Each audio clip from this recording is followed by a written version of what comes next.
रांची के प्रदेश भाजपा कार्यालय में पूर्व विधायक कुणाल सारंगी द्वारा एक प्रेस वार्ता का आयोजन किया गया। इस प्रेस वार्ता के माध्यम से झारखंड में चल रहे वर्तमान राजनीतिक घटनाक्रम, पूर्व सीएम हेमंत सोरेन और उनके करीबी विनोद सिंह के बीच व्हाट्सएप चैट, जमीन से जुड़े मामले, जेएसएससी पेपर लीक मामले पर कड़ी प्रतिक्रिया व्यक्त की। आइए सुनते हैं आगे कुणाल सारंगी ने क्या कुछ कहा। जिस तरह के आरोप राज्य के पूर्व मुख्यमंत्री पर लगाए गए हैं केंद्रीय एजेंसियों के द्वारा, और उसी संबंधित विषय से जुड़ा एक व्हाट्सएप का चैट जो कल ईडी के द्वारा सार्वजनिक भी किया गया है, और आप सबने हम सबने देखा कि उस चैट के कंटेंट क्या है, उस चैट में किन विषयों पर बात हुई, उसी से संबंधित विषयों पर आज मैं अपनी बातों को रखूंगा। सबसे पहले राज्य के पूर्व मुख्यमंत्री जो आज ईडी की रिमांड में हैं, स्वघोषित युवाओं के सबसे बड़े भाग्य विधाता के रूप में अपने आप को स्थापित करने की उन्होंने कोशिश की थी।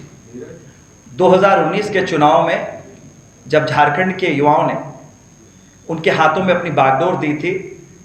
तो ये उम्मीद किया था कि एक रोल मॉडल के रूप में वो काम करेंगे और यहाँ के मूलवासी आदिवासी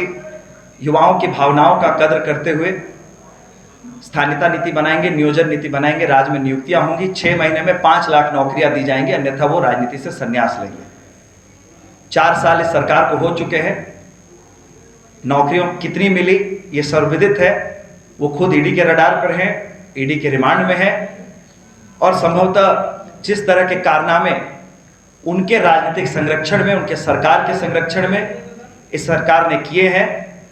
उसकी सजा भी उन्हें जरूर मिलेगी। मैं सीधे मेधा घोटाले की ओर जाऊंगा, उसके बाद हम लोग जमीन और अन्य विषयों पर जाएंगे,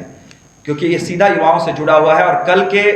व्हाट्सएप चैट जो वायरल हो रहे हैं, उसमें स्पष्ट है कि कई कैंडिडेट्स के एडमिट कार्ड्स माननीय मुख्यमंत्री के साथ सत्ता के दलालों ने साझा किए हैं, जिसका सीधा उद्देश्य था कि ऐसे लोगों का चयन कराना जेएसएससी में। जेएसएससी के संबंध में निम्नलिखित सवाल है मेरे पास, जो मैं आपके माध्यम से राज्य सरकार से पूछना चाहूंगा। आखिर कौन सी मजबूरी है जेएसएससी की कि पुलिस सेवा के अनुभव वाले अधिकारी को इसका चेयरमैन बनाया गया है, जबकि कई ऐसे अलग डोमेन्स हैं जिसके एक्सपर्ट्स को जेएसएससी का चेयरमैन बनाया जा सकता था, जिनके अनुभव का लाभ इस राज्य की जनता को मिलता, यहाँ के छात्र छात्राओं को मिलता। दूसरा, जो केस किए गए हैं, जब पेपर लीक होता है, सालों से अपनी नियुक्ति का इंतजार कर रहे हैं युवाओं में, जब ये भावना आती है कि उनके साथ छल हुआ है, कपट हुआ है, वो जब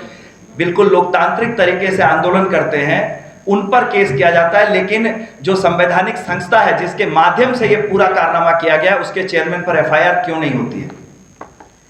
तीसरा, जिस एजेंसी के बारे में जेएसएससी ने खुद कार्मिक विभाग को लिखा था कि इस एजेंसी पर कई बार कार्रवाई हो चुकी थी, आखिर कौन सी मजबूरी के तहत उसी एजेंसी से इस परीक्षा को करवाया गया? चौथा,